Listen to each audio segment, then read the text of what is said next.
Dans cette vidéo, nous allons nous lancer dans un voyage à travers certaines des énigmes naturelles et historiques les plus fascinantes qui continuent de déconcerter les scientifiques à ce jour. D'anciennes découvertes archéologiques qui soulèvent des questions sur les civilisations perdues, nous révélerons les détails de certains des plus grands phénomènes dont l'origine reste un mystère. Numéro 1.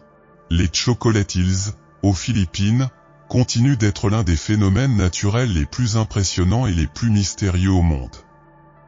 Ces collines, qui s'étendent sur une vaste zone dans la province de Bohol, sont composées de collines entre 1268 et 1776 qui, pendant la saison sèche, sont recouvertes d'une pelouse brune qui leur donne un aspect semblable à des morceaux de chocolat. Ce phénomène naturel est la raison pour laquelle on leur a donné le nom de « collines de chocolat », car leur apparence rappelle une masse de cacao. Les géologues expliquent que ces collines sont en fait des vestiges d'anciens récifs coralliens, formés il y a des millions d'années, lorsque la région était sous la mer. Cependant, malgré cette explication, le mystère persiste. La forme parfaitement conique des collines, leur taille uniforme et leur agencement dans le paysage restent une source de questions sans réponse. De plus, le nombre de collines et leur disposition selon des motifs aussi réguliers amènent beaucoup à se demander s'il y a un autre phénomène derrière ce paysage unique. La beauté et le caractère unique des collines de chocolat continuent d'attirer les touristes et les scientifiques, qui continuent d'étudier leur origine pour mieux comprendre ce merveilleux phénomène naturel. Numéro 2. Le phénomène des 3 pierres de baleine reste l'un des mystères les plus fascinants de la géologie. Ces formations granitiques, vieilles d'environ 75 millions d'années, sont connues localement sous le nom de Insam. Sous certains angles, les pierres ont l'apparence d'une famille de baleines nageant dans la mer, ce qui attire immédiatement l'attention des géologues et des touristes. Cependant, ce qui rend ces pierres encore plus mystérieuses, ce n'est pas seulement leur forme, mais aussi la légende qui les accompagne, transmise de génération en génération par les habitants locaux. La légende raconte que, dans l'Antiquité, l'une des baleines qui représentait les formations rocheuses était prise dans les filets des pêcheurs. Après cet incident, les baleines ont mystérieusement disparu de l'endroit, et les habitants locaux, impressionnés par l'événement, ont commencé à appeler les formations rocheuses « Insam » en l'honneur de la légende. Bien que les scientifiques aient expliqué que ces formations granitiques sont le résultat de processus géologiques complexes qui se sont produits il y a des millions d'années, la légende fait toujours partie du folklore local. Au fil des ans, les pierres sont devenues un lieu d'une grande importance culturelle pour les habitants, qui continuent d'y voir un lien entre le passé et le présent. L'énigme de la disparition des baleines dans la légende nous invite également à réfléchir sur les liens entre la nature, la mythologie et la mémoire collective des peuples anciens. Quelles que soient les explications scientifiques, le mystère entourant les 3 pierres de baleine reste un sujet de fascination, tant géologique que culturel. Numéro 3. Le mystérieux cheval blanc d'Uffington, dans l'Oxfordshire, est l'un des monuments les plus emblématiques et les plus énigmatiques de Grande-Bretagne. Cette figure gigantesque, sculptée dans les collines calcaires, est l'une des plus anciennes sculptures du pays. On pense qu'il a été créé pendant l'âge du fer, il y a plus de 3000 ans, et sa taille et son emplacement sur la colline le rendent visible à plusieurs kilomètres à la ronde. La sculpture a été réalisée à partir de chaux blanches, ce qui lui donne son éclat caractéristique et la distingue dans le paysage environnant. Bien que l'âge exact du cheval blanc soit encore débattu, certaines études suggèrent qu'il pourrait être encore plus ancien qu'on ne le pensait auparavant.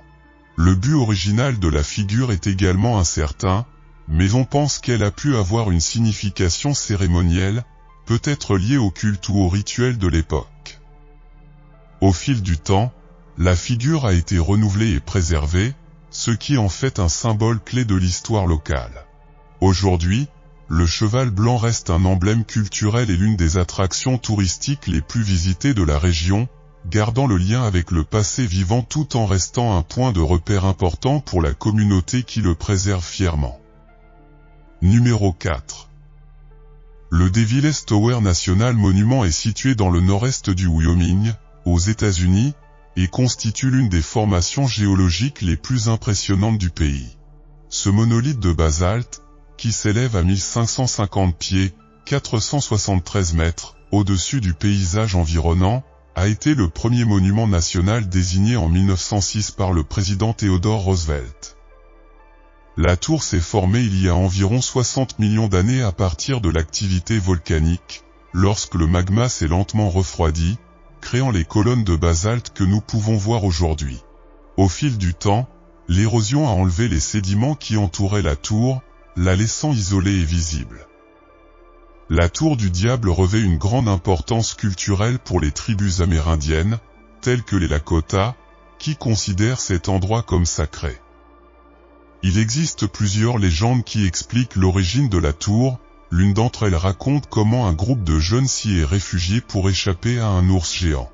En l'honneur de cet événement, les habitants ont commencé à l'appeler « Tour du Diable ». Aujourd'hui, la tour attire des visiteurs du monde entier, en particulier des grimpeurs, en raison de sa forme unique et de son défi technique. De plus, les environs offrent des sentiers de randonnée qui permettent d'avoir une vue panoramique sur le paysage. Malgré sa popularité en tant que destination touristique, la Tour du Diable reste un symbole du lien spirituel des tribus autochtones avec leur terre. Numéro 5. Imaginez un instant que la NASA ait découvert une structure mystérieuse sur Mars, un temple caché à sa surface.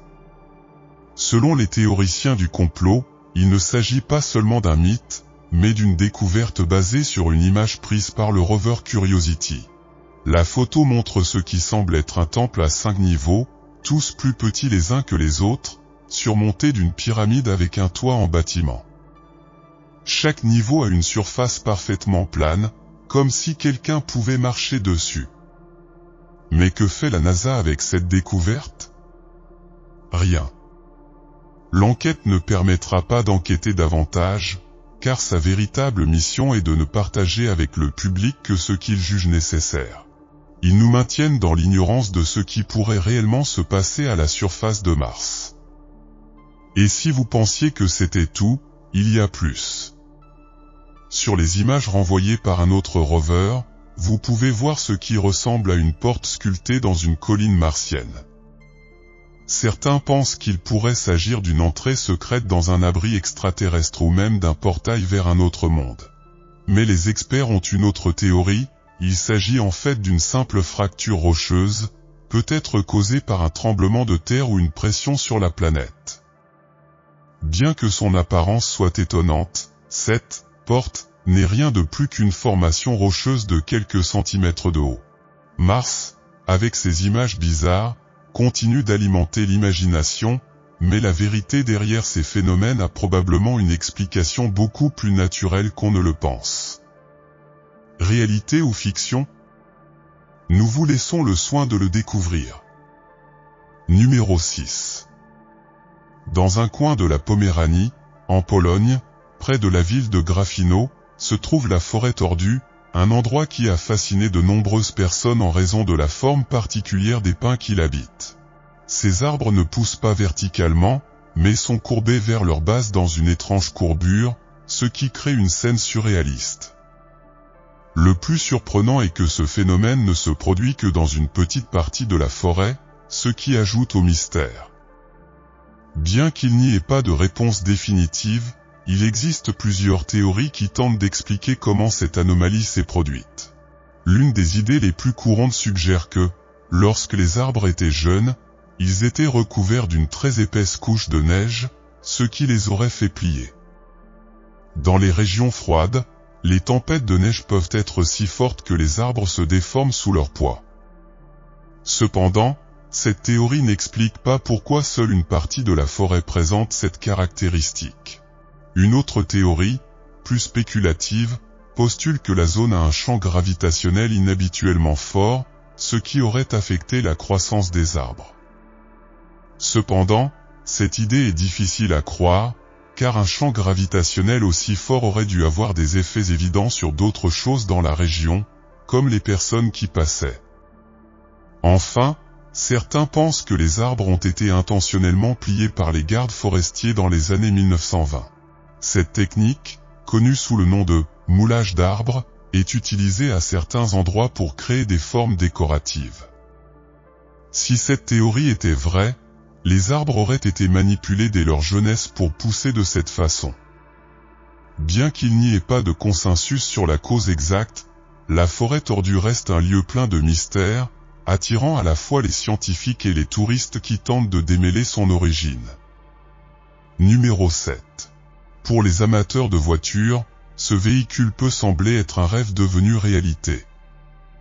En 2023, un explorateur a découvert une voiture dans une grange abandonnée, et la découverte pourrait vous surprendre, surtout si vous êtes un connaisseur de véhicules.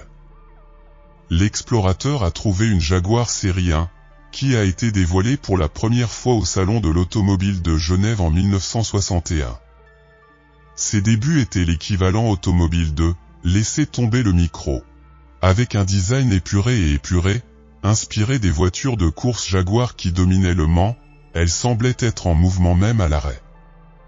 Le long capot, les lignes fluides et l'arrière inimitable en ont fait une icône instantanée. Enzo Ferrari l'a qualifiée de « plus belle voiture du monde ». Et quand Enzo Ferrari fait l'éloge de quelque chose, vous savez qu'il a fait quelque chose de bien. Malheureusement, le véhicule a besoin d'une restauration sérieuse pour être considéré comme utilisable, mais sa découverte reste un moment incroyable pour les amateurs de voitures classiques. Numéro 8. C'est l'hôtel le plus éloigné, si vous cherchez vraiment à vous déconnecter de tout, le Chaland Chalet est votre destination idéale. C'est l'hôtel le plus isolé du monde, situé sur le glacier Rude dans le parc national de Nali, à 1767 mètres, 5800 pieds, au-dessus du niveau de la mer. Cette retraite confortable n'est accessible que par hélicoptère, alors oubliez d'arriver en Uber. L'histoire de l'hôtel commence dans les années 60, lorsque Don Schuden, un pilote intrépide qui gagnait sa vie en emmenant des grimpeurs et des chasseurs dans les montagnes enneigées, a décidé de construire une maison familiale avec sa femme Roberta sur le glacier Ruth en 1966. Des décennies plus tard, ses enfants ont décidé de transformer la cabane familiale en un hôtel de luxe, une tâche pas facile qui a duré 3 ans, de 2015 à 2018, en raison des difficultés de transport des matériaux vers le glacier.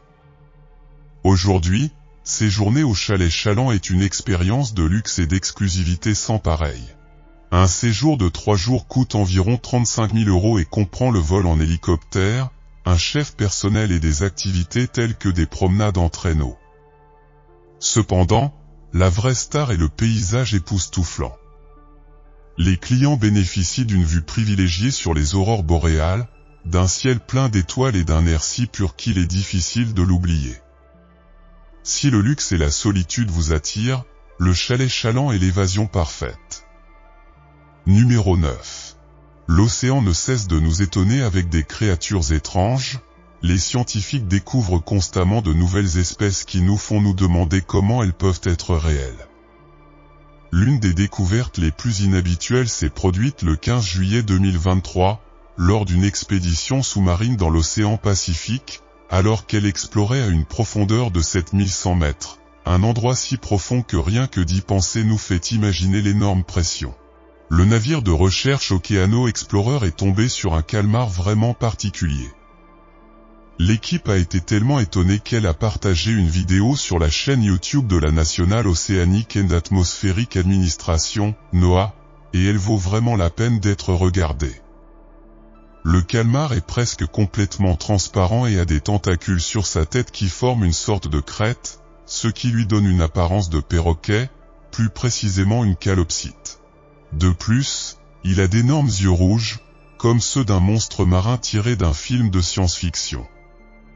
Cette nouvelle espèce étrange a été nommée Tonus boru, et jusqu'à présent, on sait que son manteau, ou corps principal, peut atteindre jusqu'à 60 cm, environ 2 pieds. Le plus surprenant, c'est que ces calmars ne nagent pas tout seuls, ils flottent simplement et se laissent emporter par les courants océaniques, comme s'ils se promenaient détendus. Depuis leur découverte, les scientifiques ont exploré plus profondément, en particulier autour des îles Mariannes, pour en savoir plus sur ces curieux calmars. Pour l'instant, il reste un mystère, mais une chose est sûre, Dame Nature sait parfaitement comment nous garder intrigués. Numéro 10. En Alaska, le pigargue à tête blanche est la reine des cieux, apparaissant fièrement sur tout, de l'emblème national au timbre présidentiel et aux billets de banque.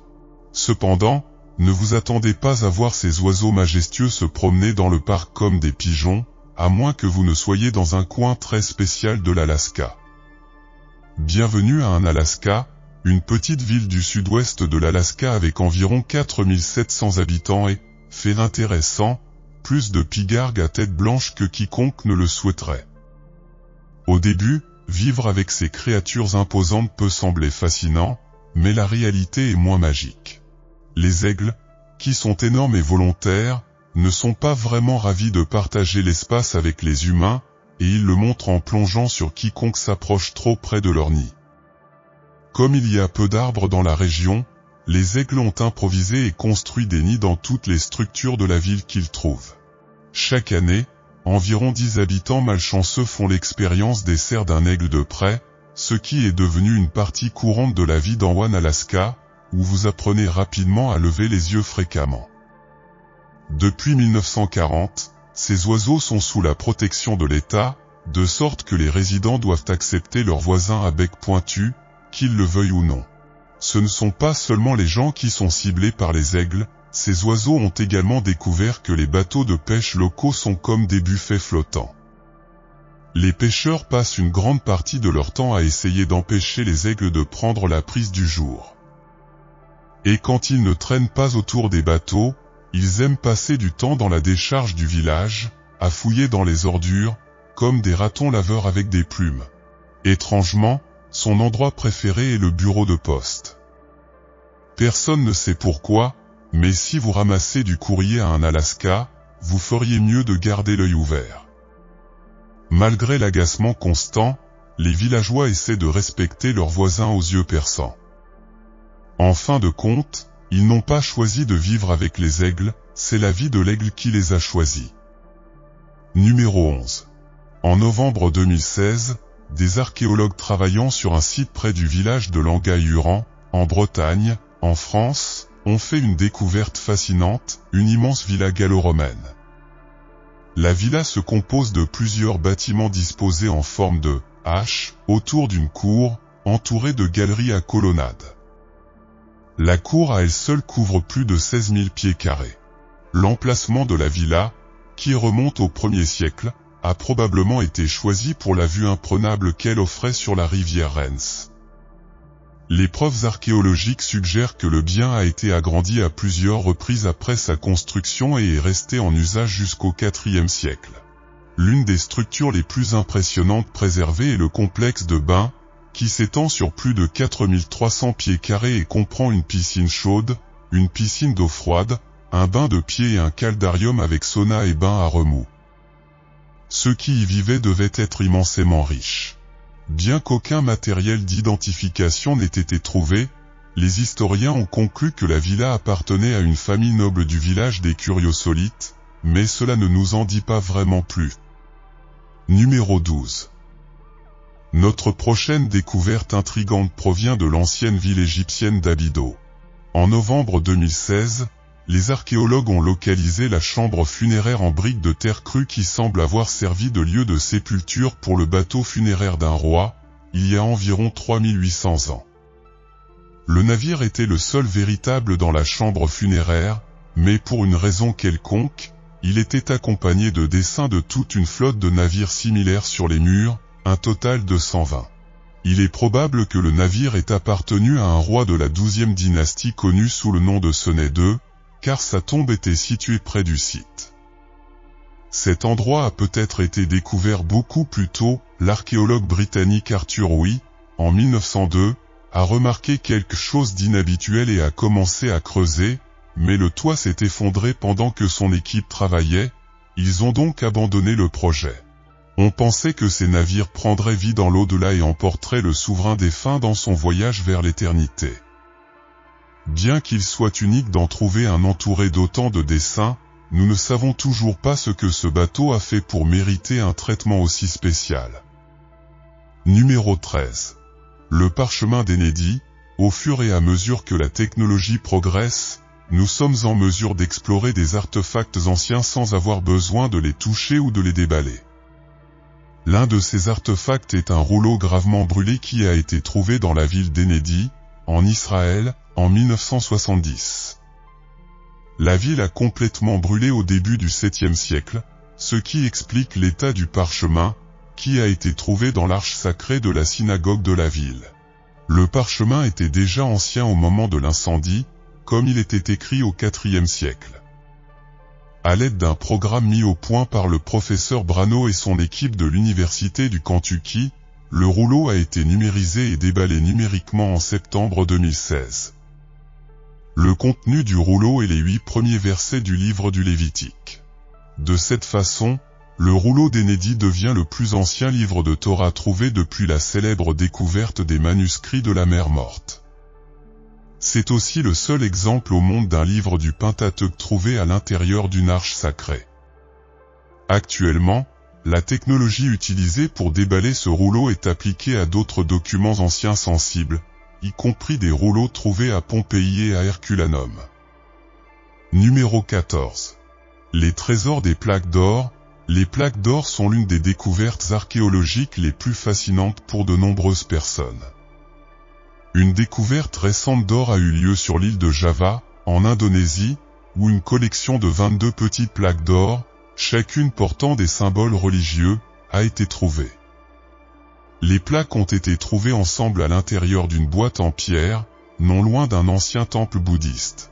La découverte a été faite accidentellement par des ouvriers du bâtiment qui construisaient un aquifère dans le village de Renelka. Des archéologues experts ont été appelés sur le site, et on pense que les plaques ont été fabriquées au 8e siècle. Chaque plaque est en or 18 carats, et les symboles qu'elles contiennent sont principalement dédiés au dieu du vent, connu sous le nom de Digalok Kapala, de la religion javanaise basée sur l'hindouisme. L'Agence de conservation du patrimoine de Java Central a pris possession des artefacts à la suite de la découverte en septembre 2016. Il s'assura également qu'une récompense soit versée à la fois aux ouvriers du bâtiment et aux propriétaires du terrain où la découverte a été faite. Comme les plaques se trouvaient à l'intérieur d'une boîte décorative, il est probable qu'elles aient été enterrées en guise de bénédiction ou d'offrande lorsque les travaux ont commencé dans le temple voisin. Numéro 15. La plus ancienne carte d'Europe est une évaluation très controversée de cet artefact ancien, mais elle pourrait être exacte. La dalle a été trouvée pour la première fois en France en 1900, mais elle a été considérée comme insignifiante et a été perdue pendant plus d'un siècle avant d'être redécouverte et examinée de plus près. C'est cet examen récent qui a conduit à l'idée que cet artefact de l'âge du bronze pourrait être plus qu'il n'y paraît. La dalle est recouverte d'inscriptions et de marques que l'on pensait autrefois symboliques, mais les experts pensent maintenant qu'il s'agit d'une représentation topographique précise de la rivière Odé et de la zone qui l'entoure. Si c'est vrai, ce serait une réalisation incroyable, étant donné que les personnes qui l'ont créée ont vécu il y a environ 4100 ans.